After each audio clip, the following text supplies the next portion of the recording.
Hello, everybody, and welcome to the Brothers Take podcast, a podcast where nerdy brothers get together each and every week, primarily to talk gaming. And in this week's episode, we're going to be doing just that. My name is Chris. I'm joined once again by my brothers, Adam Hello. and Eric. Hello.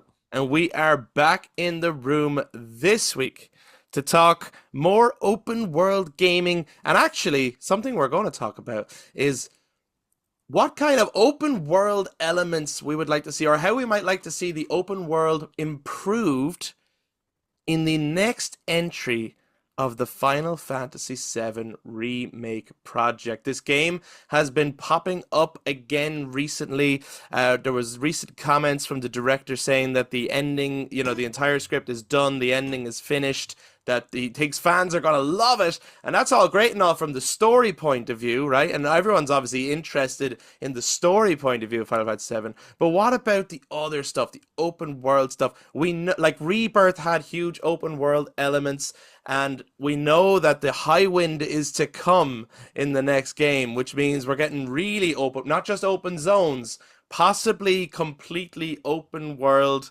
can go anywhere in Gaia at any time.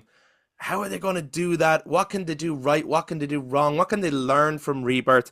We have recently been playing big open world games like Ghost of Yotei, which has been an incredible adventure into the open world of the island of Ezo. Adam had started Death Stranding 2, another big expansive open world. We've talked about open worlds before, like Skyrim and things like that.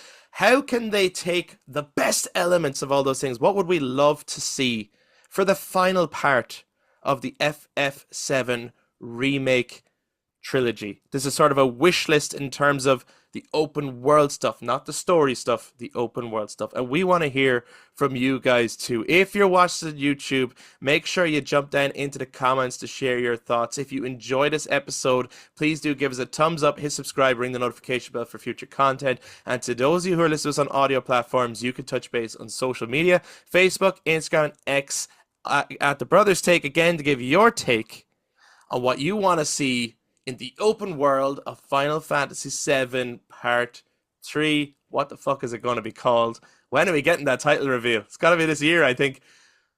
Let's not waste any more time. Let's jump into the topic. So, Adam, just on the topic of Final Fantasy VII. Hmm. And last week, we did a whole episode on handhelds. You had been talking about the Steam Deck. Yeah. So before we get into our main topic this week, you sent a picture into our group chat that had me baffled, amazed, and wondering how. Which was you shared that on your Steam Deck you were emulating, I suppose would be the right word. Yeah. Your copy. Your PSP copy, the original PSP copy of Final Fantasy VII Crisis Core. It wasn't the remake one, it wasn't the remaster one, the one Reunion. It wasn't that, which is great, by the way. But it wasn't that, it was the original PSP version. How did you do this? So the emulation scene is huge on Steam Deck, and it's once that kind of portal opened. I wonder how often or how long it takes someone who owns a Steam Deck for this part to click with them or for them to start exploring it. Now I'm only week 2 of owning the thing, and already I'm like, yeah, you've all gone in down on. the rabbit hole. And it's a lot simpler than it used to be, but that doesn't necessarily mean that it's simple. You still have to go into like file management and stuff to get this to work. But how did I get the copy, the UMD, onto it in the first place? Well, it actually turns out, and this is one of the joys of owning this thing so far, is I've bought, since owning it, I've bought, as of now, I think like 6 games, maybe 6 games that totals like 70 quid. Wow. Yeah, but I have like 20 something games on it, Jesus. right? So it almost reminds me of the back of the day when I bought my Vita for the first time. Yeah, yeah, yeah. When I bought the Vita, I already had like so many Vita games because of that PlayStation Plus catalog. And I was always like just adding it, you know. It's like whether or not I'm going to get it, I'm gonna add all these games because you never know. One day I might have it. So I was just doing that for years. I was like, I remember going on the Epic Game Store and just adding the Arkham trilogy because they were free on the Mm. Epic Game Store for Batman Day one time. This was years ago. I didn't have a PC. And you can't go I was wrong with the fucking Arkham games. just added them. I was like, you never know. One day I might have a PC.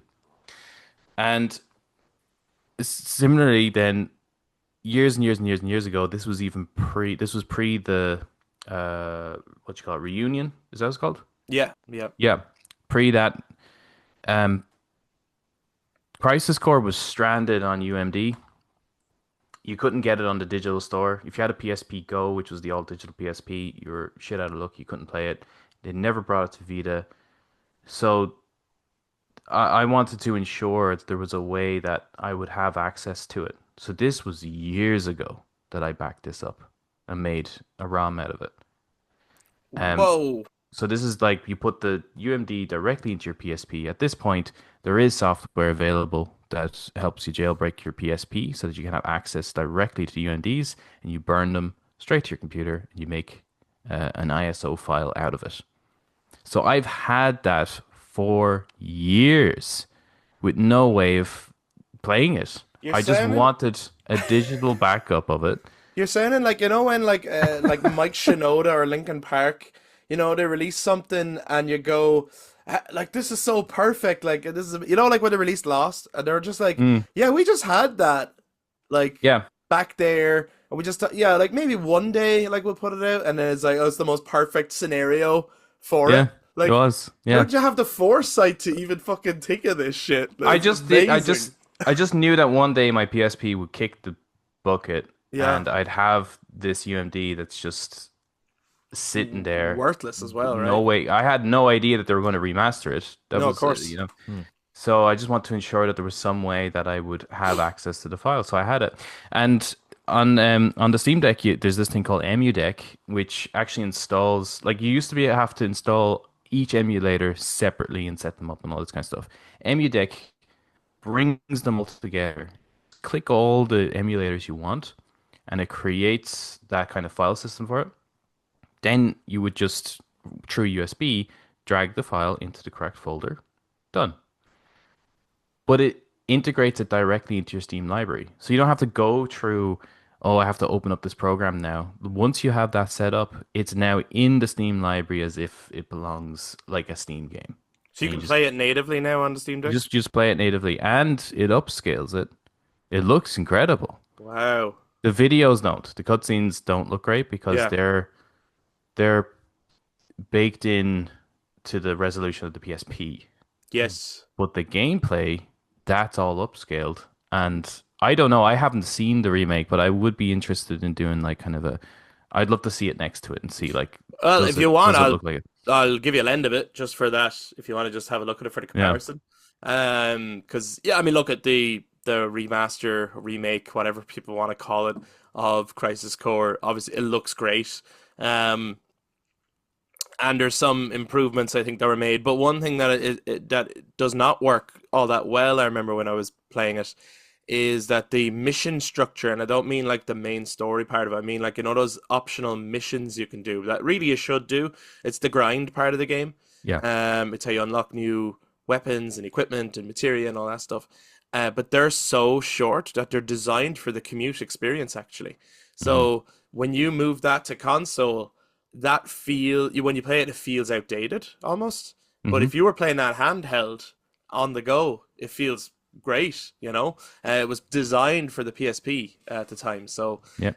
so in terms of like, and that's why it's like, it's not a lot of people wouldn't consider it a remake because they feel that if you were to remake it, you would actually change Oh yeah, no, the I would way those that's a missions play remaster and for stuff. sure. Um, but they did change the way some of it plays and stuff. So I don't know. Anyway, yeah, I'll give you a loan of it if you want to do the I compare. think yeah, I think the biggest it seems to me it seems sharp enough. I've seen clips of Reunion before, but this upscaling seems so sharp that I wonder if they're kind of doing the same thing actually. Hmm. Um, I just know that I think in Reunion, I think it goes 60 frames. Mm. I think it does go to 60 frames. When you're playing PSP games, they're generally locked to 30 frames because that's the way. There are some modifications you can do to boost them, but generally there's not much point. The games were designed to be 30 frames, so just play them that way. Yeah, yeah. Hmm. That's incredible that you had that story. And it just reminded me of like the, and I backed it up years ago, and it's like, Yeah, that's but amazing. I have Love it. all these games from different locations that I just because they were such great deals at the time. Well, you can't get much greater than free. Like the Epic Game Yeah. Store one was the Arkham trilogy plus all three Lego Batmans for free on it was some sort of Batman day. I can't remember what one it was. Incredible. And I was just like, I don't have a PC, but fuck it. I'm just going to Free is claim still these. free. Yeah, yeah. Yeah. I might never get Why a would chance I to play not? these, but like, why would I pass up this opportunity? And lo and behold, Do you know what I have a mean? PC, so now I have all of them. Opportunity pays off down the line. You know what I mean? So if you see an opportunity, sometimes you just got to go for it. It will pay off at some point. That's absolutely amazing. Before we get into then, and I just wanted to bring that up as sort of because it's Final Fantasy VII related as well, but also it kind of follows on from your experience with the Steam Deck last week and how much more you've been playing around with it and discovering all the things you can do with it. I think you definitely are going through. It was like the reversal thing, like you said. It wasn't like a honeymoon period at first, and but now I think you're going through the honeymoon period of this thing's amazing, from all the stuff you're showing us. Before we get into sort of the main topic, then, which is somewhat inspired by the fact that me and Eric have been playing Ghost of Yotei, which is obviously a huge open world game. Its open world is designed in a very specific way, much like Ghost of Tsushima, where the game is actually trying to naturally draw your attention towards the activities of the world, and not necessarily just give you a checklist of shit to do. Um, but Eric, you recently finished Ghost of Yotei. Yes. So before we get into our main topic for the week, I'd love to get your non-spoiler review for the game as a whole. Obviously, we will do spoilers later on, but this is not the time to do it. I can always see the struggle, the sweating from He Eric's finds it very forehead. hard to. He's Just like, yeah, just what do like you mean by not spoilers? Yeah, because last time we were talking about this, I think I mentioned something that's actually shown off in the state of play. And you're like, whoa, whoa, that might be spoiler. It's like, I'm sorry. I'm sorry. And but you were right, I but will keep this brief because Did you like it? Yay or nay? to me, it's The Last of Us Part Two in this. oh, Oh, that's Uh, interesting.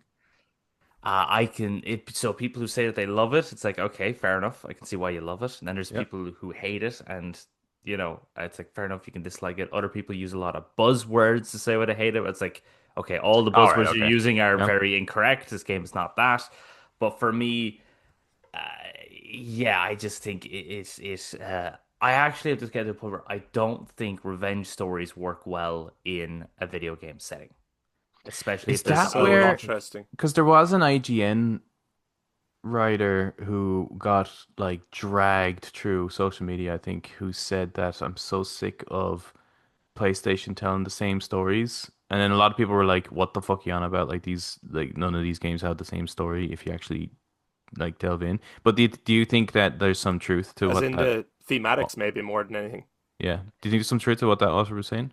There may have been. I'd have to read the full article of what he's saying or the full post. I But think he was just talking about in relation to like whether it's well, yeah, uh, like you actually that comparison you just made, Last was Part Two and see, Ghost of yeah, Yotei. I haven't seen that too much in places, but maybe it is there. Maybe they are kind of rinse and repeating their same. I did see another post where yeah, it was showing like doing a showcase of PlayStation and their broad spectrum of characters, and they're literally saying it's the same character but just in a different setting. And I was like, okay, I actually can see that Hmm. in their attempt to try broaden their horizon, they're almost making the same character all the time.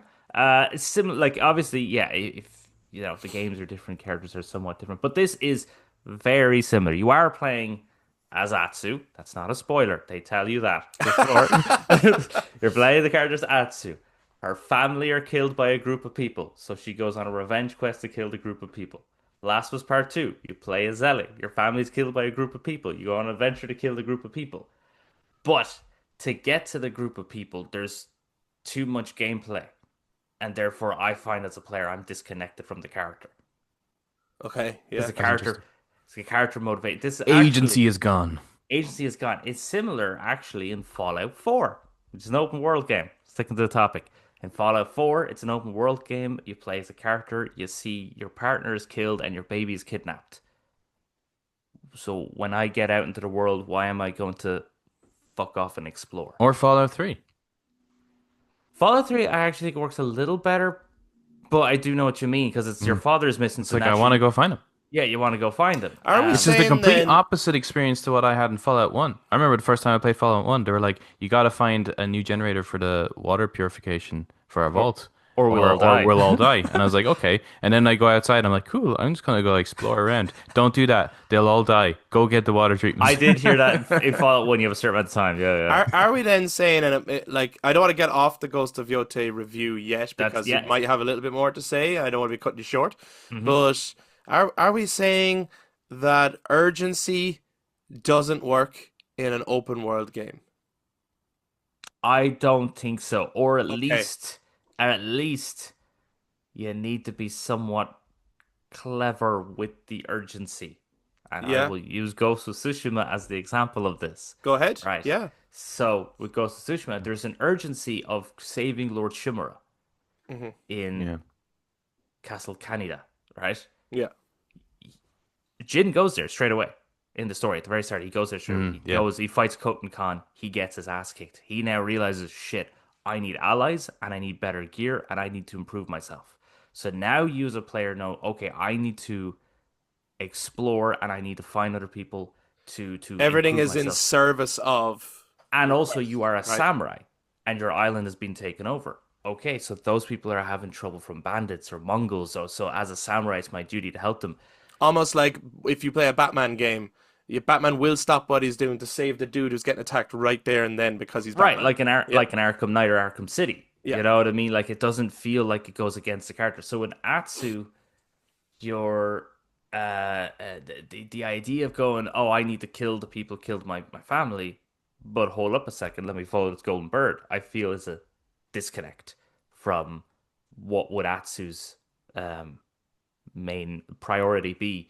Yeah. So and then I just think as well, the story and a lot of the characters just fall a little below the scale of Tsushima. Now, of course, there are some people who are suckers for Quentin Tarantino revenge stories, and it's very that. It is, and there is moments that are there's set pieces that are very cool, and there is moments that are very good. Mhm. But I also find that some of them are far and few between, or they're all kind of shoved to the end as well. Yeah. So I think just that's really interesting because I remember when I had absolutely no interest in this game whatsoever. Even when they were kind of revealing it and stuff like that. But it's when I saw like a tech demo and just exploring the world. So it actually drew me into it to want to play it. I haven't touched it yet, but when things calm down, I certainly will. But what's drawn me to it is the world, and I actually don't think I'm going to care about the story. So if you're like a story player, I think that's really interesting. The point you bring up is like this may conflict with the presentation of the open world, but if you're an open world player, the story might be getting in the way of your exploring. yeah, a little bit. Like the exploring is good, and the world is still quite pretty. I still prefer the island of Tsushima. I actually think that island looks more beautiful than the regions. Let's be clear. I think they say you explore the island of Ezo. You don't. You explore regions around the mountain of Yotei. Hence why it's called Ghost of Yotei. Yeah, I mean, I can't imagine them doing the full. I mean, that No, would be a ridiculous. I That'd think be the island is ridiculously massive. scaled. Yeah, I think the island Yeah, is massive. and yeah, look, yeah. the areas are big enough that like areas are yeah, big enough, Yeah. But I know yes. exactly what you mean. In kind of like actually like Final Fantasy VII Rebirth, where it's like you don't freely explore all of Gaia. Like there is areas closed off to you, and there's areas you can't get to. There's mountains that block regions and things like that. But you do explore big open areas. Yes. more so. Yeah. And which is still equally impressive, like, because if you were to slap all those areas together into just one fluid region, it's a fucking huge map. But yeah, I think that's my thing is that overall I was not in love with this game Mm, as much as I was with Tsushima. If someone says they prefer it, that's fair enough. I can see why. But for me, I just think that it doesn't hit as hard, and any of the cool points, I think it takes almost too long to get to. Any of the cool set piece moments.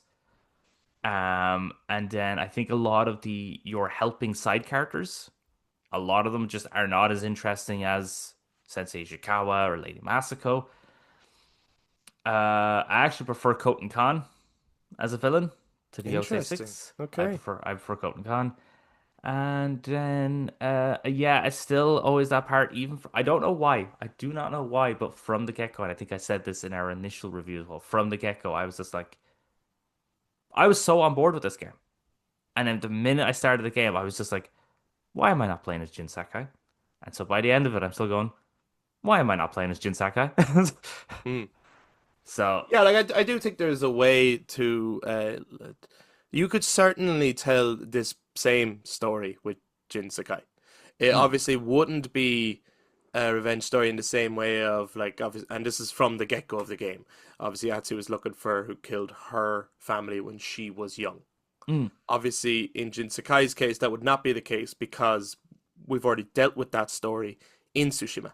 However, could Jin Sakai have moved on, started a family, and because he is a bounty and people are looking for him, they come and kill his family, his new start, and he's like thrust back into the world of the ghost, or something like that. I on a new island, like he moved away to get away from Tsushima because he was hunted so fearlessly, and there was plenty of things they could have done to continue Jin Sakai's story. I'm obviously still in the process of playing Ghost Yotei. I'm on chapter 2, so okay. I have no idea how much further I've got to go or what. Um, I'm resonating with some of what you're saying. I'm loving the game, Hmm. but I'm loving it for the open world stuff. I'm not loving it for the story. I think the story's okay. I think some moments are great, some twists are cool, but every twist that they present, I can see it coming before it comes. So I've never actually been surprised by any twist. I'm always like, oh, I bet you that's gonna be that, and then it happens, and I go, yeah, exactly, yeah, cool though, yeah, cool. But they've never actually surprised me in this game, narratively yet. But they have surprised me with just vistas and activities in the world and things like that. Like all that stuff, I think is amazing. But I'm glad you've given your review now because like every other review I heard said, and I look at everyone's got to have a different connection and different opinion and all this kind of stuff. Maybe by the end of it, I'll feel differently. But every review I've heard has said that they much prefer the story in this game. They much prefer Atsu, who's a cool character, don't get me wrong, and they much prefer her allies this time around. And I'm like, did we not? Did everyone else play a different game to me when I played Ghost of Tsushima? Because Sensei Ishikawa is the coolest fucker ever, and Lady Masako is so, and I don't see those kinds of characters in this game. And I think the story of Ghost of Tsushima is actually really, really strong, but it depends on what you connect with, I guess. I think as well, though, um, in relation to that, is what's out right now as well that people are playing. I'm wondering if there's like an element of, you're playing this, but would you rather be playing something else, or is your mind elsewhere? When Ghost of Tsushima came out, I mean, it wasn't part of the Game of the Year. It was. Well, no, it didn't. It didn't get Game of the Year though. No, it No, Did didn't no, win it? it. No. No, no. Was that not the same year as Last of Us Part Two? it was. Yes, which it Yes. came out the month after, I think, Yeah. or So so. do you know when you're into something and you're like, I kind of want more of that, and then when you play something else and it's not that, you're kind of like, ah, I wish it was more of that. Like, is there? And we're currently in a year of like more. There's like tons of games out at the moment, right? Right. Haven't been exposed to all these various games. Like, are you fully in? Is your mind like, oh yeah, I'm just dedicated to this game right now, or is it like, oh, I actually kind of prefer I would was doing something. I think that plays a role of whether or not people connect with it. Yeah. Because with me, in the year of Ghost of Tsushima, I didn't connect with The Last of Us Part Two. So Tsushima was perfect for me. It's what I really, really wanted. But for others, they were probably like, fucking hell, The Last of Us Part 2 has just amazing performances. And just the Mhm. way the story is told, it's like that really connected with them. So when they play Tsushima, it feels a bit flat. Sure, yeah, no, absolutely. And I do think as well, like I'm fully in on Ghost of Yotei at the moment. It's all I want to do. I come home instead of too late to play it. But normally I'm the kind of guy that like pushes on with the story a bit and gets around to all the side activities later. And I'm very much doing the story last when I go into a region. I'm doing everything else first, which is the opposite of what I normally do. Hmm. Which is highlighting to me that what I'm really loving is the stuff that I'm discovering by just like by accident, like just being out in the world and suddenly people attack me because like that's her, and they Mm. jump out of the bushes and I'm like oh shit, or I save someone and it leads to a quest, those are the moments, the special moments, the kind of Skyrim stuff. I think take a Or shot, Breath of the Wild. right? Breath of the Wild, yeah. Which is a huge, I know is a huge influence on them for this game as well. Uh, but yeah, so I'm loving the game, but not necessarily for its story. And it's very interesting to me hearing Eric's overall review, and I'm looking forward to finishing it, obviously. Um, but I think your point, Adam, is an interesting point of like, are you actually in the mood for this? Yeah, like because I'm playing Baldur's Gate 3 at the moment. I'm having a lot of fun with it. I don't know if I would have when that first came out. No, I don't think you would have either, because I think you were really falling off with games because that came out in 2023, and I think you were You were getting exhausted. you were getting Yeah, sick of it, like You were so like, I need a yeah. break from I need you games to right couldn't move now. away. finish you And couldn't finish like every Resi week is like 4. a new You were getting game, you sick of know? games. So Yeah. yeah, no, I don't think when that came out you would have been. I think it would have felt like a chore at that Yes. time, Yeah, rather than a wow, this game has so much in it. Like yeah. So it's a surprise now, isn't it? there You is know? an element of like there's you spend so much time in the generation waiting for games to come, and then all of a sudden they're all there right now at once. It's like fuck me. It's like Yeah, if you were yeah. like if you were starving for something, and then all of a sudden you had to eat every meal ever, you'd get sick of the food. Mm. But if we Yeah. could just break it up, like if Spread we it out a could little just more. Well, maybe it's like one, yeah, two a like year, maybe. yeah, it's like the year God of War Ragnarok came out, and it was like for us that was the game that year. You know, like there was no other like. I don't even think there were like when we got to the Christmas episode that year where we do our game of the year and stuff like that. It's like nobody had a different one. And Adam, at that point, you hadn't actually finished it yet because to be fair, it only came out in November. And it was like, well, by default, it's that because there hasn't fucking been anything else. Yeah. Had some of these games sprinkled and been out, it would have made those conversations more interesting then too. I think I had a very. I think by the time we got around to talking about God of War Ragnarok, You were I like, think I I've was like, forgotten about this. no. I was like, oh yeah, I platinumed that. I think Oh that's yeah, what happened. I yeah, think it yeah. was like in the week I just fucking platinumed the shit out of it, and I was like, wow, this is amazing. Well, I yeah. anything else on Ghost of Yotei before we move into? And I think there's got to be some learnings from that come into our conversation for what Um, we want in part three or don't want in part three of Final Fantasy VII. no, I think I kind of yeah, I think I covered it. I just think it's like The Last of Us Part 2. I think on a technical gameplay scale, it's really fucking good, but on a story wise, it's kind of fallen a little flatter. Okay. Is my overall kind of opinion of it. Oh, one last question then before we Okay. move on. Sorry. Mhm. Would you like their next game to be a third Ghost game, or would you like them to do something different? I did hear them mentioning that they might make something else. Rumors that There's been speculation from a few some different people are people thinking as are to will they continue on and make it. Some people have even wondered, is this their last Ghost game? So that's I what I want to kind of ask you. Like, would you maybe if it's not even their next one, would you like them to do another Ghost game, or would you just like to see this it, studio do something new? even if it's not their next one, I want them to do yeah, I'd want them to do another one, even if it was just the Ghost trilogy. Yeah. Even if it was just that, that's fine. But yeah, like that, it doesn't have to be the next one, but I'd like them to do another Ghost game because Japan's it's a nice place. Looks pretty good. Yeah. Okay, cool, cool. And obviously, do if you're playing Ghost of Yotei yourselves, guys, or if you're just interested in that conversation, going a bit further and a bit deeper than that, do follow the podcast. It will take me another while to beat it. And then I don't know about Adam, but Yeah, I can't wait to talk about it when I get to play on PS6. yeah. But so in the coming weeks, we will hope to have a Ghost of Yotei spoiler cast episode. And then we'll be able to get more into specifics and a bit more deeper on what we think of the story and all that stuff. And there might be areas where me and Eric disagree too. So, but do follow the podcast for that.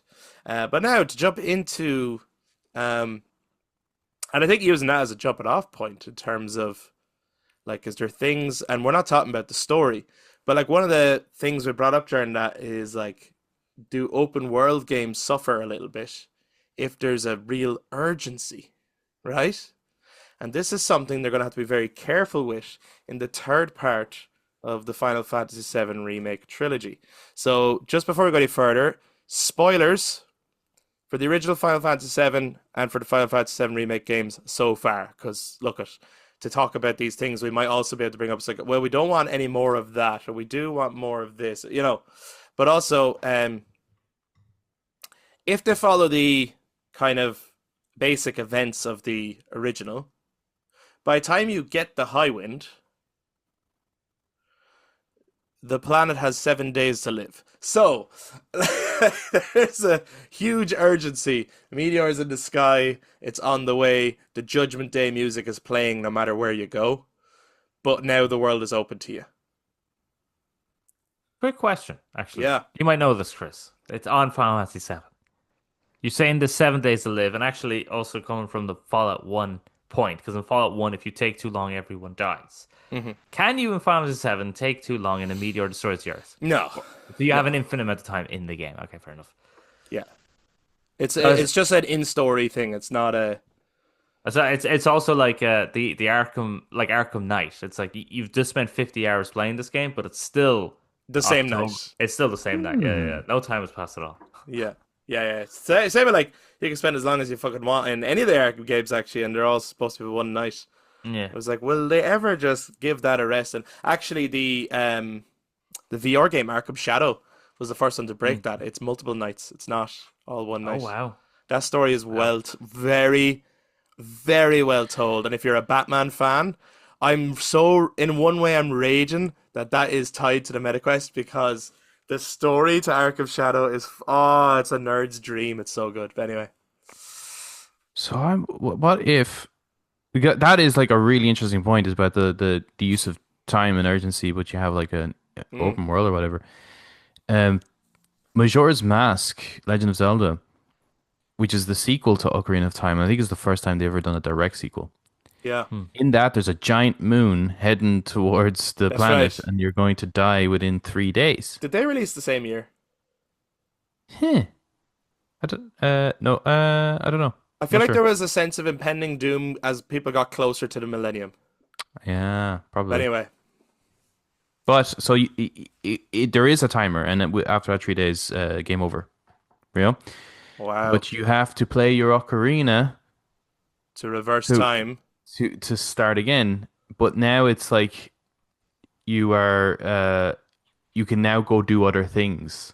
So so within those 3 days, you've achieved a certain Wow. amount of things. That's so to cool. go back in time to now do other things. That's And- almost like a roguelike. I know Yeah. it's progressing, but it's almost like a roguelike. April Yeah. 27th, Interesting way. 2000 was the year Majora's Mask was Oh, released. sorry. Okay. A few years later then. Okay. But yeah, that could be interesting because they have this kind of parallel universe-y shit going on in the remake games. Yeah. Is there a First possibility? spoiler, everyone. Yeah. Well, we yeah. did say that. There is spoilers, yeah. Is there a possibility to cross these planes, or perhaps that you would have to do something like everyone in each version of that universe will have to do? Because it seems like, based off of the ending of part 2, that there's like a version of Aerith still hanging around, right? You only recently finished Rebirth, right? Yeah. Yeah, well, we've never heard your Yeah. opinion. Yeah, because me and Eric obviously did a whole episode on it. Lots of mixed feelings. And I'm pretty stuff. sure I And ranted. just before we go a little bit further, obviously we are talking more about the open worldy stuff. We said we weren't going to go into our expectations for the story for part 3, but like, yeah, what did you make of the ending? Just because we've never actually got to hear. what Not you much. Yeah. I didn't it didn't hit as hard as I was hoping it would. Mm. I'm looking for Boromir's death, you know what I mean? That's what I want and Yeah, all they, this kind of look at shit. they botched it really, didn't they? They did. Yeah. But I think they did. I think they did for this entire game. To be honest, I think this game is an absolute mess. Okay. Um, so when that ending happened, I didn't go, "Oh my God, they ruined it," because I felt that since the opening. So I'm just kind of now just taking it with whatever they're presenting to me right now, and just seeing like where okay, where are you gonna go with this? But it does seem that there's that they're not willing to let that character go or Zack go. So there's a potential that maybe there's two timelines to help achieve certain things, maybe even multiple timelines to achieve certain things. So perhaps they could be going down that Majora's Mask route, and that there is a certain amount of time, but you by hopping between the planes, you have more time. That'd be kind of interesting. Yeah, be kind of interesting. I think there's kind of no way to get away from, unfortunately. I foresee in a couple of years' time, like us casually talking about this game and Eric having the same complaint, actually. I think it'll be very much oh, there's so much to do in the world, but a meteor's about to fall, so why the fuck would I do any of that stuff? It's actually, interestingly enough, probably the same issue. Well, they kind of fixed this issue story wise, but when I first played Mass Effect 3, Mm-hmm. I bombed through the campaign because I was like, well, the Reapers are here and I kind of need to stop them. But then when I kind of, there was an urgency there, and therefore I actually felt like I got a lesser experience from Mass Effect 3 because I didn't actually experience everything.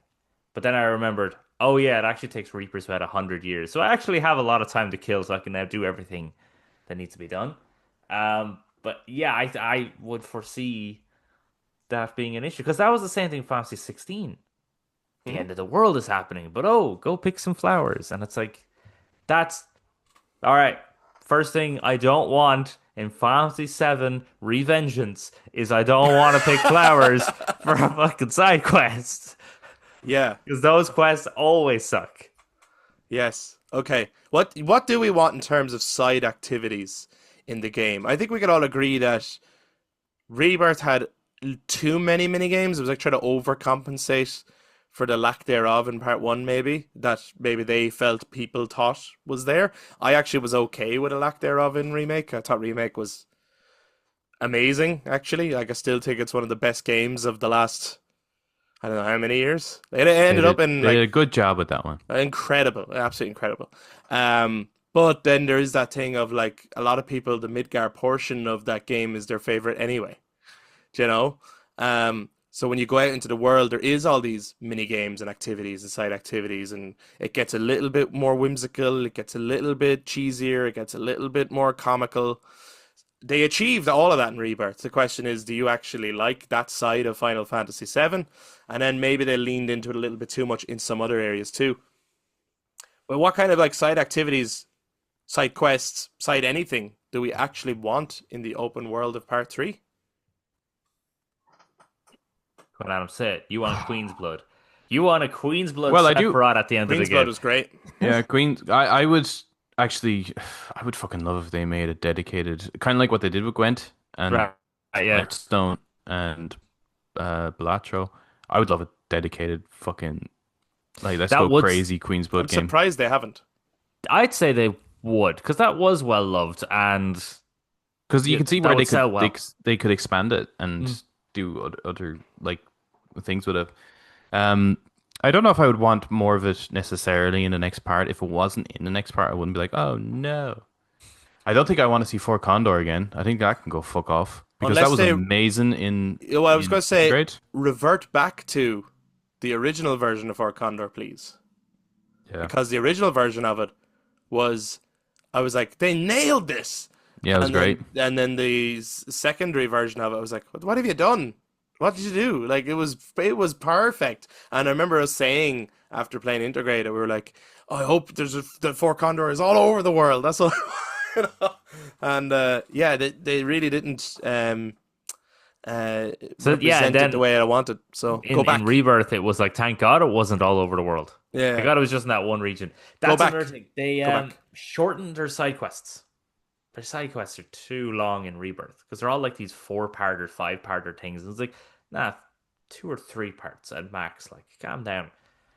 We're doing these side quests as a hobby. Like, this is not our main. It's not our main skill. Like, Yeah, I so think ultimately what I would want from the side quests is that there is a direct connection um of like to improvement, right? So when I'm doing the side quests, you gain XP from doing it, but it doesn't feel substantial enough. It doesn't feel like, I'm actually just completing these just to make them disappear nearly, as opposed to if like a I do checklist. this, like, oh yeah, like this is well worth doing, you know? Like you get a particular limit break at the end or something like that. Like it needs to Yes. be very, very substantial reward Well, I think that from doing it. that's the thing that I think works well in the Ghost games is Mm. that side quest or clearing out a town or whatever it is rewarded with a technique point, and it's a very specific thing. And like, yes, you choose where to spend it, but you're actively seeing your character improving. And I know XP is that, but XP is also just numbers. It doesn't Yeah. really mean a whole lot, and it happens after every battle anyway. So when doing a side quest, yeah, maybe it should be exactly like you're saying. Your reward is going to be a new weapon, new materia, new Armor, new equipment, accessory. Yeah. that kind of stuff, where it's like I can physically see the reward. Yeah, and not to well, also not to have it like, oh, you need this, by the way, you know. Kind of like you remember in Final Fantasy X getting like Anima or Yojimbo and stuff like that. You actually kind of did need to get them. Like it was worth picking them up because it made progressing um not easier, but almost necessary actually to Hmm. to pick them up. I wouldn't want that out of it. More of a like if you don't do the side quests, you're totally fine. You can still get through the game. Mm. But if you do them, we're gonna reward you with something so fucking badass that you're just gonna have a way better time. So I want more. I want to have be rewarded for my time through enjoyment rather than this is necessary actually. Because I hate when you're getting through a game and you're like, Jesus, this bit's so difficult. You go online and people are like, oh, I can't believe you missed this such and such. I'm like, oh, okay. Like, do I start again then? Like the fact that I missed that thing, it's now ruining my experience. I wouldn't want that out of it. So it's not a necessity. It's more of a, Yeah, I want the side congrats. activities to be optional side activities that I end up wanting to do because I want to be in this world more and I want to experience every ounce of it. Not, I don't want the side activities to be the grind. Yeah. And I think in Rebirth, by the way, I like Rebirth. It was my game of the year that year. I definitely like it more than News, but I don't like it as much as Remake, and there's definitely things that I think they absolutely botched. The ending being one of them. How can you, with one of the most famous scenes in all of gaming, like fuck that up? Like you just, you know, you gotta, what you did to the intro of the first game, you need to do to the to that scene. It needs to be pretty much preserved, I think. But um yeah, I do think that like the side activities in Rebirth are the grind of the game. Hmm. And I think that's really unfortunate actually. I think it should be more like you should get better by doing them, of course. But it shouldn't be that unless you do them, you're kind of fucked. So you kind of have to do them. That makes them not optional, really. You Yeah. know, it makes them mandatory. Um, It's like the Phantom Pain approach, sure, yeah, which was so fucking annoying that you had to do like more challenging versions of missions you've already done just to be able to unlock the next part of the story. Like that's so bloody frustrating. If you force me to do it, I'm not gonna have a good time. I should yeah, want to do it. And I love when a game is like what you just mentioned with Yotei, where you're like, I kind of don't want to progress through the story. I want to do all these things. Yeah, and well, if you can achieve that with, and I know I'm so biased here, but if you can achieve that with Final Fantasy VII, where you're like, yeah, I actually don't want to see the next big set piece. You know, I'm okay with not seeing Sephiroth for 10 hours and instead doing this stuff. To be Then honest, that's incredible. that's very true for me actually. I'm Yeah, fucking sick of seeing that guy now at this point. yeah, guys, come He on, you're does milking show him, up a lot, man. you're Fucking milking him. hell. Although Eric was like, the next thing I want to see in this game is like Joker Arkham Knight style Sephiroth. He just pops up randomly and Well, I did think that was a theory of mine with yeah, Rebirth. I do remember when we were first initially talking about it. I thought he was going to play like a Joker role. But I definitely wasn't really happy with having to fight him at the end of it because yeah, I we've think I beaten him said, twice now. yeah, I said this in our spoilercast. I was like, he's not a threat. We've beaten him twice now, which was also my issue with fighting him at the end of Remake. I was like, Yeah, okay, so we fight him at the end of Remake. Then if we fight him at the end of Rebirth, he's not a threat. I agree. It's I do just agree with you on they've undermined this incredible villain, I think. a story thematic point of view. I agree with you. Yeah. Like as Yeah. fun as it always is to fight Sephiroth, don't get me wrong, it is fun to do that stuff. Yeah, I kind of But I feel like understand with if they wanted to change things, I actually liked the fight at the end of the first part. I thought that was fun because it felt like he was Advent just Children? toying with you. Oh, that too. Like not so much that you defeated him, but more like a I couldn't be arsed with you. But I think at the end of part two, that's when you do the major fights with Nova, and Mm. that's it. yeah, And because the then fight with Genova is fantastic. yeah, but it kind of just comes out of nowhere. It's just like, where the fuck did you come from? But it wouldn't have felt that way had they Built up constructed to the it. scene the Yeah. way it had been constructed originally, because it didn't. Like in the original, you're just sobbing your eyes out while you're trying to fight Genova, like, Yeah, yeah, and the music is playing. It's amazing, you know. But yeah, one cool detail, Adam, I don't know if you noticed it, is that everyone in that fight with Genova at the end has their limit break except for Cloud, Oh right, yeah. No, I didn't notice that. because everyone else has seen what has happened and Cloud is in denial. Hmm. So he hasn't. You know, like your That limit break immediately is sort of makes like the an ending so emotional. much. No, I'm not saying that. But I did it's a really cool like detail. Is all I'm that saying.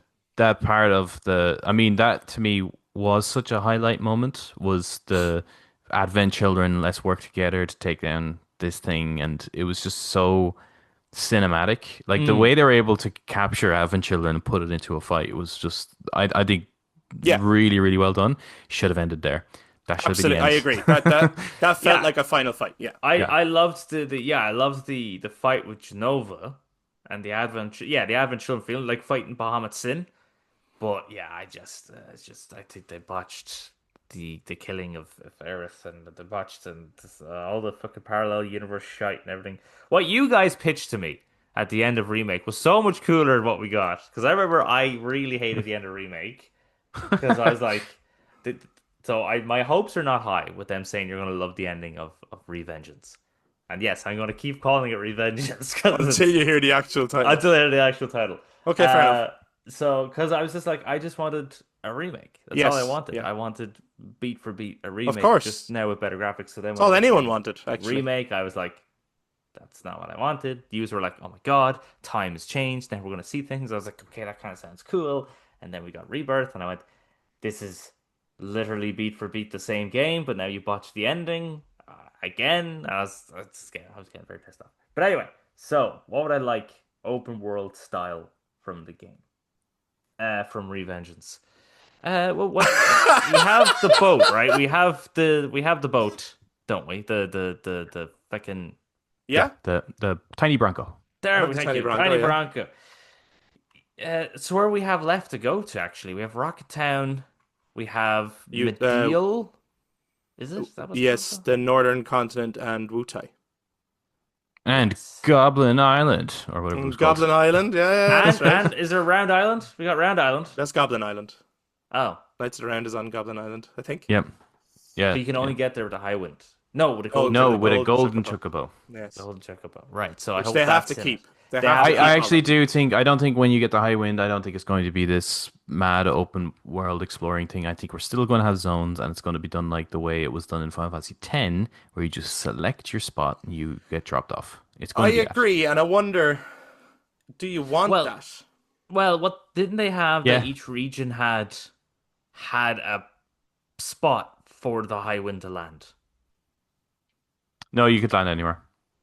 In No, the I'm original? sorry, I meant in Rebirth. So remember, I think there was a Oh spot. yeah, yeah. Like little you mean the There was like ports? landing.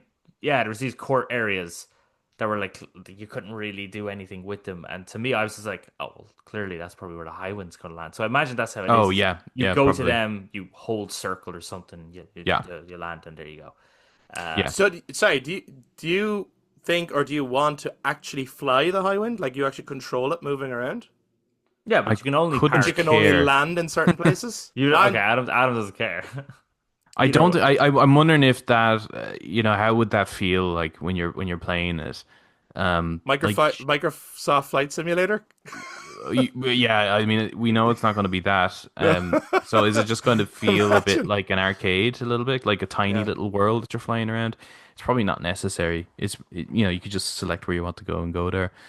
Um, I would imagine it would have been very similar to the tiny Bronco, just up rather than in the like water. maybe.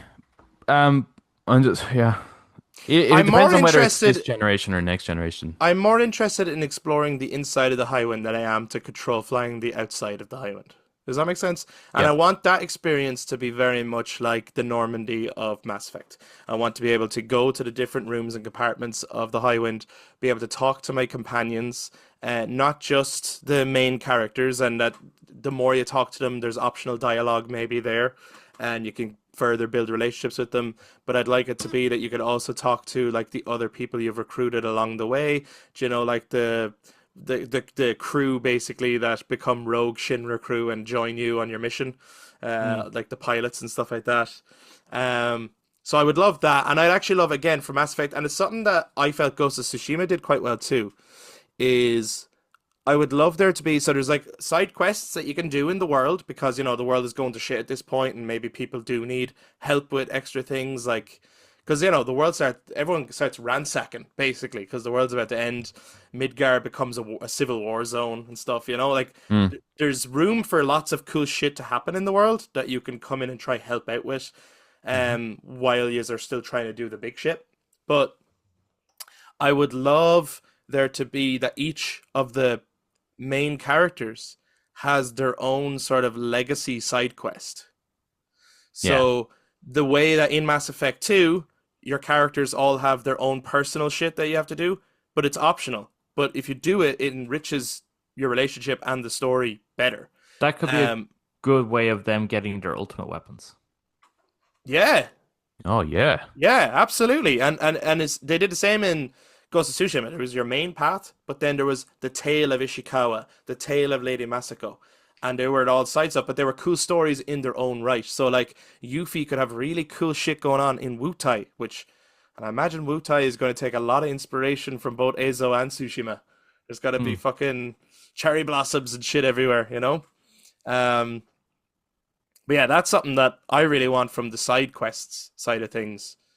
Like I'd like Barrett and each of them to have this is Barrett's quest basically. Hmm. Hmm. Um yeah, I think that'd be cool. And for obviously for those you have to take that character with you, but it's optional who else you take with you. Yeah. No, I think that would, and it could tie in with the whole problem with, well, the urgency of trying to help everyone while the world is coming to an end, kind of, right? It's like that, this sector, the slum section in Midgar. You remember when the plate fell, it was just the aftermath of trying to go around and just helping people. Hmm. Yeah, yeah, It's yeah. like that, but a worldwide thing of, Yes. and it could be that your party members are basically asking Cloud, please, like we should do something here. Yeah, we need to help these people, Yeah, you know. to Tifa in build particular. build up people's hope, basically, that they will get through this. Yeah. And maybe it's a case of like something like, and they could justify it. Like obviously yes, there's the big threat. We're trying to deal with that. And to do that, we need these people's help or whatever. But these Well, people won't help us unless we help them with this first. Like Mm. yeah, there's very much like Mass Effect 3, Eric, where it's like, yes, the Reapers are coming. We need more armies to help us, but this army won't help us until we deal with the genophage thing first. mm. that kind of Yeah, stuff. and again, remember that the meteor doesn't come until till much later.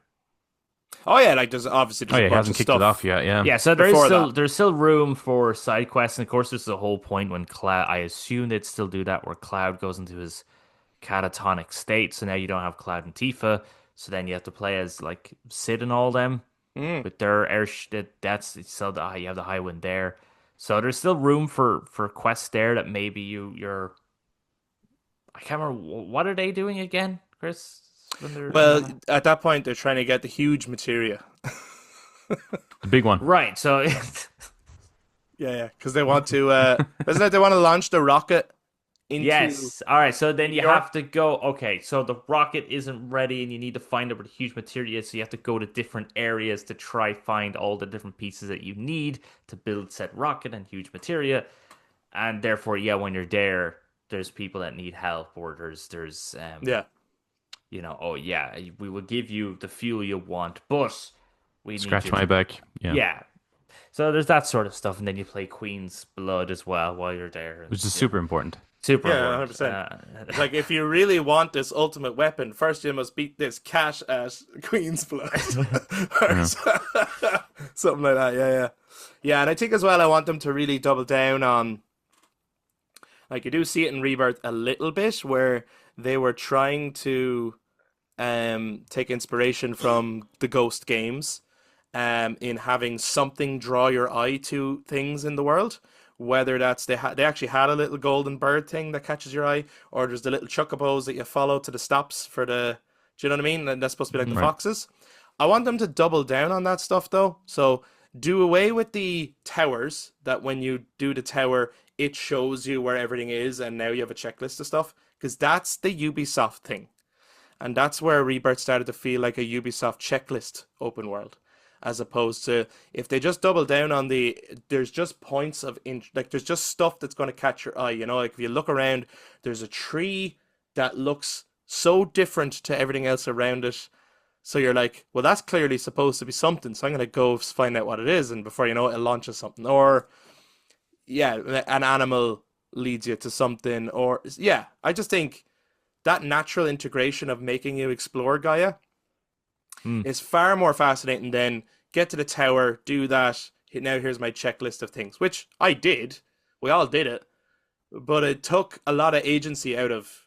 It took a lot of Yeah. choice of just there's something catching yeah, my eye. I Let's go remember do there it. was a tower in Gongaga that I was having the hardest time trying to reach because it was on a rock slab thing, and for some reason the super soldier Cloud couldn't just jump on the rock, so you had to get on a chocobo. You had to go find. Yeah, in that you slid down these like vines and flowers and Yes, shit yeah. like that. It turned That's- into yeah, Tarzan from the PS1. yeah, and you had to try find the right one to hop along to get to that tower. And I remember that driving me crazy, which is why by that point in the game, I was like, I am done with this game.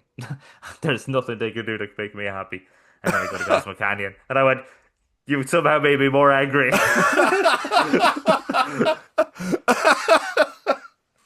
Yeah, fair I enough. think what you were saying though, Chris, I think this was the game to do all that in. They I didn't know, do I it, know. so it's not gonna happen.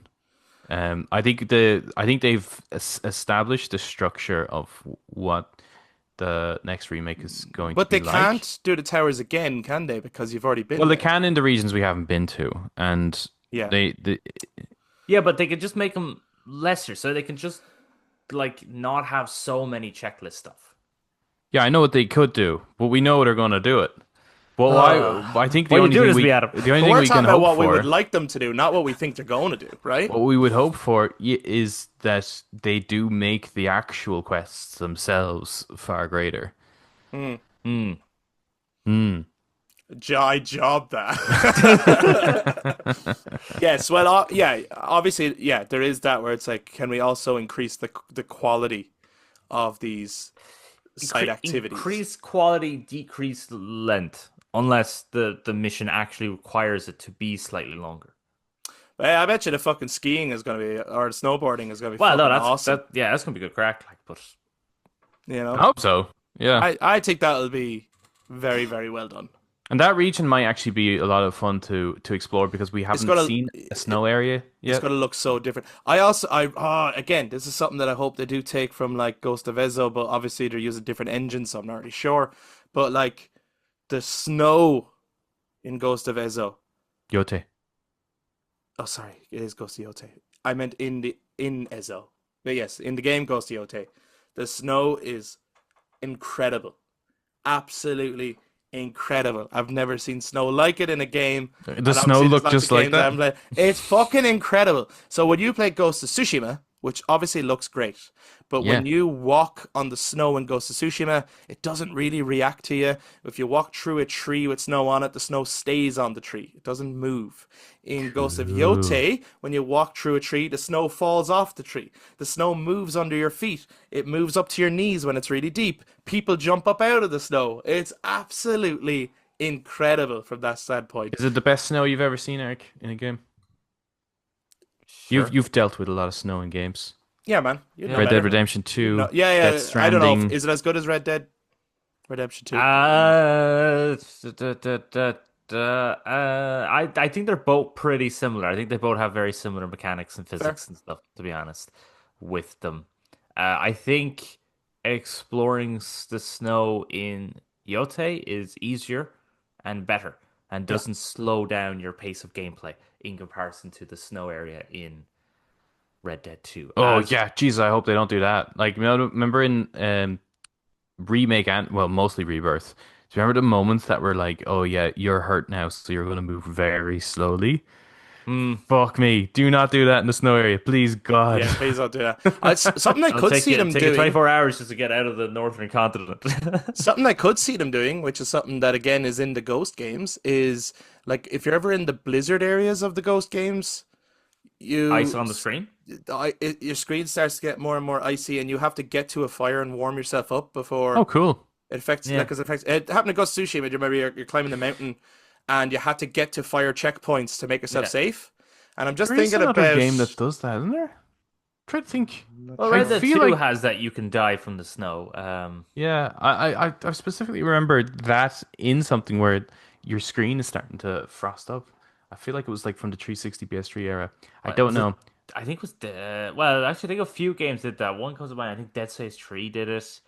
Uh, when you're on the snowy planet, you have to run from fire to fire. But there was another game as well that did that. I do kind of see in my head. I can't remember what it was, but It's I a know what cool you're talking idea about. though. Yeah, It's a yeah. great way. It's basically like when in Gears of War when your screen is going, you know, Hmm. or Uncharted, your Let's screen go is on going, red. Yeah. yeah, black and white. It indicates, oh yeah, you're about to die. That's a great idea, But it'd and also more be an games should do that. evolution of like in the original when you're climbing the mountain.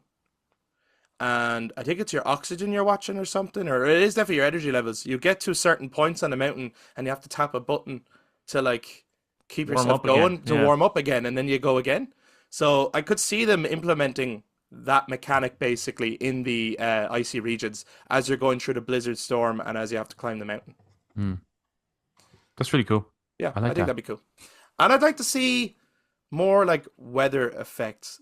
I played the opening to Death Stranding 2. bro. What? Wow. You know what a showcase. And first of all, my first thought actually, That's just real life. when I started, well, actually, some of it was, yeah. But when I was walking on the mountains, Yeah. Mm. my first thought genuinely was, this was before we had decided that we were going to talk about Final Fantasy 7 at all. Right. I was like, man, I wish they used this engine for the 7 Remake Trilogy. This Yeah. would have been absolutely. Imagine Gaia realized like this. Wow. So That now basically, is- I want them to remake it all again. But Just don't use Unreal Engine 4. yeah. But so I was really impressed that way. But yeah, the weather, and the same thing actually in again it goes to Yotei. There was a scene where it was raining, and I had a straw hat on, and the raindrops are coming down at the front of the hat. Yeah. Very good. That And looks I was like, very that's cool. fucking impressive. But yeah, the storm that comes in at the start of Death Stranding 2, I was like, man, imagine shit like this in part 3, where like maybe yeah, there could be a point where it's like raining and the rain is like bouncing off the Buster Sword, and just making everything feel a little bit more like it's a There's tangible one world. area in Rebirth where we kind of see like it's the swamp in the first region. Yeah, That yeah. area, there's a slight darkness and a slight fog where I felt like, oh my God, this game all of a sudden has atmosphere. And I think ultimately the game lacks atmosphere. There's like no atmosphere. You look and those mountains they don't look like they're in the distance. They just look like a flat picture or something like that. There's just something like with Death Stranding, things look like they're actually in the distance. Yes, yeah, yeah. You know, And it's even a game as old as Skyrim. hey, whoa. The things in the distance which you can reach, actually, you can go to them, but they do Yeah, look like they're in the fucking distance. And I really hope that Unreal Engine 4 they can really figure that shit out to make the game feel more polished than it actually ended up being. I think I was always having this really difficult like just a disconnect with that game. hmm Um because I'm playing it on PS5. I feel like this game should look and perform way better than it actually does. Hmm. And that kind of soured my experience with it a bit because I'm like, I can't stop thinking about that while I'm playing this game. yeah, You play it on graphics mode and it performs like shit. You play it on performance mode and it looks like shit. Like they need to do what like Spider-Man did, which was that happy in between 40 frames but still look good. Hmm. But the everything in the distance just looked like crap, except for that one area in the swamp. It looked amazing. yeah. And I I do would think love more of that that. yeah, more atmosphere in the open world would bring these amazing locations that have, that we've kind of dreamed of in a way, because Yeah. even in the original, it sort of felt like you played um, a representation of a world, but you'd never really, you're still using your imagination to be like, I wonder what that really looks like, even though it's like Yeah, I think a that's the version of it in strength front of you, isn't it? of the original. Why it will like the original towed the lines of like an interactive experience, but a novel as well. Yeah, Hmm. Like your yeah. imagination of it, it was abstract enough for you to be able to like when I saw the moments with whether it's Aerith's death or Sephiroth burning Nibelheim, it was far darker than what was presented in Rebirth, I tell you. Well, but as well in the original, anytime Sephiroth spoke at all and his music played, he was a scarier villain than he's ever been. And I'm saying this as someone who's a massive, massive fan. I still think the scariest depiction of Sephiroth is in the PS1 original, Yeah. because what you picture in your head in terms of his voice, in terms of his menace, in terms of his like everything, it is that thing of like the original is the novel. I know there's a visualization to it, but it's basically a novel. Hmm. Um, and everything that's come after is adaptation, basically, Hmm. Who? of Okay, that world. just You know? slightly off topic, Yeah. but still on Final Fantasy. If yous could, because I actually have no issue with the voice actors that they've gotten for Sephiroth. I just Oh think no, that that'd be great. they've Yeah. been Isn't he Superman? they've always gotten Superman, yeah. Yeah, yeah, yeah. To it, but yes, I do think that they haven't really allowed him to be as bloody terrifyingly Darth Vader as he is. But here's a question: if yous could cast, right? If yous were to do a one-for-one remake and make it as like dark and sinister as you'd want, who would you cast then as Sephiroth? So when you're reading the text of Sephiroth talking, for you, who do you think? Right, that's the Oh, perfect voice. I don't know, because I always hear I a don't know. voice that I don't picture an actor. Yeah, like, I mean, I don't have any issue with like any of the depictions of him actually. Whether it's I think the Crisis Core and the Adventure one might be the same one. I think. Yeah, it I Yeah, do is. that's the like same one. I like him in the remake as well. I think they're somewhat similar. Hmm. But I Hmm have no issues with the performance, and I think that I actually do think, especially when I saw Advent Children for the first time, I was like, oh my god, they've nailed everyone. Everyone sounds exactly like this, and Except, the remake games I think are quite close to that Mhm. as well. They didn't verge from that, so I have no issue really outside of Red 13's new voice with hmm anyone actually. Yeah, It's more to do with what they do and with the the writing, character. actually. Yeah, Yeah. it's more, yeah, what they do Okay. with the character more so than the Is there mechanics. somebody you think of, Eric, when? No. I Yeah, like the actress. I was just wondering because I of the like the way you were actress too. Yeah. talking, Chris. I just Oh, thought that sure. Yeah, yeah. maybe you might have had someone else in mind. No, But not particularly, but no, and it's an interesting point. And yeah, no, I have nothing against when I said that. I've nothing against any of the actors or performers that have done the characters so far. I think they've all been done pretty well. Um, some of them, I remember like when they said they were going to recast from Advent Children, and we were a bit nervous about that. Actually, we were like, oh no, don't do that. Yeah. And for some of them, I actually prefer. And again, no disrespect to any actor before. You're going to have preferences. I prefer Cody Christian's Cloud. I think he sounds more like what I picture Cloud than what was it Steve Barton? Is that his name? Who did him? Burton? Who also Barton? Who also did a great job. Don't get me wrong, but and I kind of thought you couldn't get closer. I was like, that's perfect. And Yeah. then I heard Cody and I went, oh my god, that's more perfect. To be honest, I think he nailed it. But yeah, I suppose just when we're getting close to wrapping up the episode,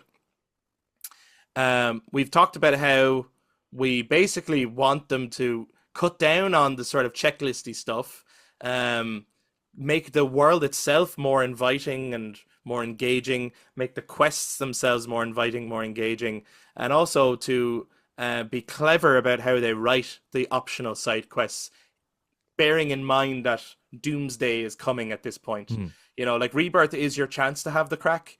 You kind of need to double down now on the actual plot this time, though, right?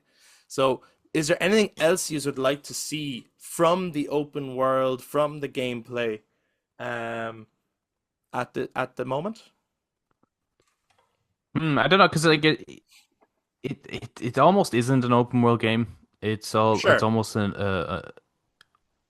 almost like maybe Arkham City and like the Arkham games, which are kind of like this cross between open open area nearly, like but very large open areas, like these hubs. Uh, I'd almost liken it to Ghost of Yotei. Yotei has four or Yeah, five yeah. big open regions, and that's what okay. it is. And they can be connected by slithers of path, which there is in Rebirth. Like there's slithers of path to go from one area to the next. In some areas I than think others. it's the fast travel though that will allow you to feel like this is all open world, even though Mm. it's not technically. But I think Yeah. the fact that you once you've explored it all, that you can freely just at the touch of a button go between them, it starts to like fast travel has changed the way uh open world games work anyway. Yeah. Because it used to be just and I'm talking a long time ago because fast travel we've had fast travel for so long now, but it used to be you would actually have to explore the world, but the world would have been much smaller. Now the world's can be much bigger, and fast travel allows for the possibility of backtracking and Yeah. going to But these areas and things remake like games, that. I guess they don't really have they're almost like really fancy versions of what we had in like Final Fantasy X, even Final Fantasy 16. Hmm. They have the illusion of being really wide open spaces. There's some areas that are quite wide and open, but Hmm. like the Gongaga region, like Condor region, or Jinan region, you actually are walking across a very linear path actually. And Hmm. it feels now there might be multiple little linear parts, and you can see ahead of you, but they really are these little like kind of tunnels that you're walking in and around. So it's not quite like the even actually the Arkham one that I just mentioned. Like you actually kind of can go anywhere. You can go from there to there. You don't have to follow a very specific path. Hmm.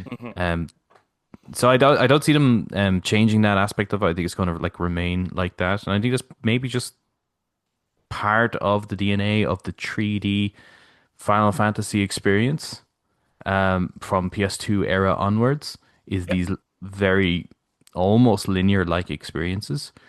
Um, but from the what they can learn from other open world games, yeah, I think it is just to make those side quests really connect. And I wonder if do you have any examples of like what's like the ultimate side quest from any game? Like, what is a good example of what we're saying basically, which is a side quest that really connects? See, everyone's gonna have a different answer to this, right? For me, like the game that to me has the best side quests. And at one point I would have said Skyrim, but a game has replaced that for me, and that is Ghost of Tsushima. I think the side quests in Ghost of Tsushima are the best side quests put to game because they don't get to a point where they actually feel like they should be the main quest. They're better than the main quest, and in many ways, because there's some games like that where it's like, actually, I think the main quest is just a quest amongst quests, and all of these quests are the main quests of the game, and you shouldn't just do the main, you know? It goes to Tsushima, they very much feel like the side quests, but they in and of themselves feel like an episode of a. So it's like the main story feels like the big blockbuster movie. Each little side quest feels like an episode of a spin-off show almost. Um, like I remember, like there's a quest in Ghost of Tsushima where, and it's just a very simple one, but there's a lady that you find her in a house, and like, she tells you that these bandits robbed her food, and that she's starving, and that she really needs help. And so you go and track down the bandits, you kill the bandits, and you bring the food back. What you find out is she was lying to you. They never took her food. But she said, I'm sorry, I was starving. And hey, they definitely took it from someone, so they didn't deserve it. That's great. Right? And in and of itself, it's short, but it's a layered story, and it's a human story, and it's an incredible story. And there's just loads of examples of stuff like I remember there's another one where is it a father asks you to find his child or something, or he definitely asks you to find a family member. When you find them, they're dead, and you have to go back and bring the news that, which is like the opposite of what I expect. Usually in a side quest, you save the day, but you have to just bring this person and bring them a sense of peace or closure, maybe. Mm. That And I just actually, think those kind of side quests would work really well in this this world. this is Singular issues. this is a funny one, right? Because it's very that one you just mentioned about finding the family member dead, Mm. right?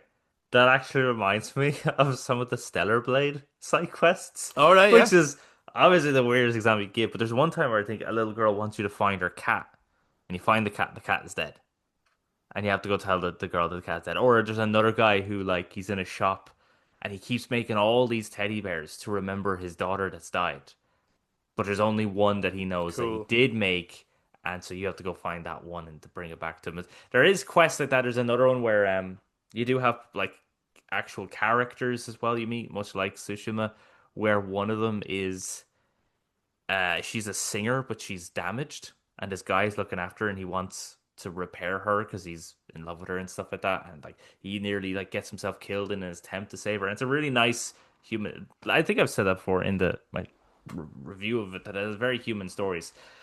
But I'm going to mention Skyrim. I mean, Tsushima Yeah. has really good ones, but like Skyrim did it first in having these nearly every quest feeling different. Unlike Fallout 4, you had this like go help this settlement, then well done, go help that settlement, well done, go help that, and it just rinse and repeats itself. Mhm. But in Skyrim and in Tsushima, it's and Yotei even, it's always nearly something different, which is always good. So I think that aspect, I can't give you a specific one that's Hmm. my favorite. I'd have to look back at all my games, and I'd have to, But what you look for then is variety. yeah, I'm surprised because you didn't say The Witcher 3. Is that not like I think infamous for I think I saw a thing its side recently quests? Yeah. where the creators of Rebirth said that Witcher 3's side quest was an inspiration for what they're doing. So I think that just goes to show the type of side quests that are in Witcher 3. I don't And think they're as I don't think they're as there's the bad. Oh, infamous frying pan. I don't know Yeah, what you're but talking about. it's Or is it shorter, so it's DLC? fine. Or is it DLC that it's more famous for? Sorry, I'm getting mixed up. Am I? I don't think it's famous for the side quests, but yeah. I think it's more well, yeah, I think it's more the DLC, or the expansions are really good, That's yeah. and Okay. just the it in itself has a variety of quests, but not all of them are amazing. For instance, the frying pan one, but they're short and simple. Some of them Yeah. are very short and simple, which is nice. Some of the hunts are very interesting, Mm. but you have a lot. It's more the quests in itself and just the living, breathing world that The Yeah. Witcher 3 has that's more fascinating. But in terms of like stopping a wizard from destroying all of Skyrim, like that's a side quest in Skyrim, or Yeah. dealing with vampires and stuff. Because I think there's a murder mystery in Yeah. Morthal, which is Yeah. actually deal with vampires. Like Yes, that was yeah. really interesting, and cool. And like every time I put that game on, I just go, "Oh, well, what's that thing?" And run over, and then A it's a whole quest. new And I'm a like, whole new adventure. Yeah, yeah, just yeah, yeah. takes you And it's away. like Yeah. that shit is really cool. What do you think, Adam? What is like Well, the singular best, I think it or what game has the best side in quests? relation to even linking it back into Final Fantasy. I think it all comes down to what is the purpose and the objectives of the side quests. So I think what you were mentioning with like the Ghost games, Hmm. I would have a few examples like even the Mad Max game, where and even Grand Theft Auto, Oh yeah. where the goal of those side quests is to actually make the world feel alive and like Mm. to connect you with the world itself, where the world is like the character nearly, right? And it's Yes. like Yeah. that's what you're trying to build is that. I don't think that's the goal of Final Fantasy. But what they could learn from I would agree with Eric with Skyrim, even Death Stranding and with Baldur's Gate 3 actually, Hey. is that every single one of those games, yes, they try to make the world feel more alive, but I find that with each of those examples and the way they do side quests, the side quests feel just as important, if not more important than the main quest. And every time you do one, it actually doesn't feel like you're like deterring off the main path. It feels like it's actually building up the main story. It's Mhm. like actually the main story is getting much stronger now because there's all these other things that are weighted just as heavy. Like the amount of times you do a main quest in Skyrim and then all of a sudden uh, you're pulled into another quest and you didn't Yeah. even realize it. It branches. You didn't even know that. Like you were just like, oh, well, actually, I'm going to take a break from here and just get drunk with this chap. And all of a sudden now you're after getting kidnapped and you're like, what the hell is going on? Or it's like the person's sheep's gone missing and stuff. Like it's you don't even expect. You're not like, oh, I'm going to do a side quest now. Yeah, it's that You're just feeling straight in. of getting lost in an adventure because you just came across something in the world rather than, oh, the map tells me there's a side quest there, so now I'm going to go do it. So you could end up in Final Fantasy VII, the next part. You're just in this town. You're already trying to do a thing anyway, Hmm. and you go over and you talk to someone, and then that talking to someone has opened up another quest or something. It's like Yes. you're just exploring and it but it's connected. Like they might say, "Oh, I actually know what you're trying to do." And I heard from this and this that, and all of a sudden now you're following this other trail, but that branch will lead back into the main quest. So you could go directly main quest, or by doing this extra thing, you come back around to the main quest, but you've now unlocked a thing. Like Mm. I think that would strengthen the side quests for the game is to make them as important and connected to the main quest. I agree 100%. To finish off this episode, I want to, and this was another thing that has come up recently from, was it the director of Final Fantasy VII Part 3? They have their timeline, their plan as to when they'll be revealing the title of Part 3 and first look and that kind of thing. With them saying that, when do we think we're getting the title to Part 3? Not what is the title, just, well, you can say that if you want, but Uh, Eric still thinks it's Revengeance. But when do we think we're getting the title? I think the Game Awards. I think the Game Awards make sense. Yeah, I think the Game Awards as Unless well. there's a new like state of play or something, because they seem to be in bed with Sony a lot. Sure, yeah. But I think the Game Awards is a very obvious. Hmm. If they're saying that and it's this time of year and then that's the next big all eyes on thing, it seems like the obvious place, doesn't it? Yeah. Yeah, Yeah, I think okay. so. We will find out. Guys, do let us know, when do you think we're going to get the title for Part 3? What do you think it's going to be? And what would you like to see from the. We're calling it an open world, but I think we all know what we mean. It is probably more open regions, but maybe they are going to go full open world, and you can get the high wind and land literally anywhere in the world. I don't know how they would do that, and I think it's less likely, but maybe it is what's going to happen. What would you like to see from the world? What would you like to see from the side activities, the side quests? How would you like to see gameplay handled? Is there things from Rebirth you'd like to see improved on? Is there things from Rebirth you'd like to see completely changed, overhauled? Do let us know your own thoughts. If you're watching YouTube, jump down in the comments to share your thoughts. If you enjoyed this episode, please do give us a thumbs up. Hit subscribe, ring the notification bell for all future content. And to those who list us on audio platforms, you could touch base on social media, Facebook, Instagram, and X at The Brothers Take. Again, to give your take on what you want to see from the open world gameplay of Part 3 of Final Fantasy VII Remake. We won't have Adam again for another couple of weeks because he's going to be away again for work. But it's been fucking awesome having all three of us back, and he will be back on, don't worry. But we will be talking to you guys next time. Bye-bye. Bye bye.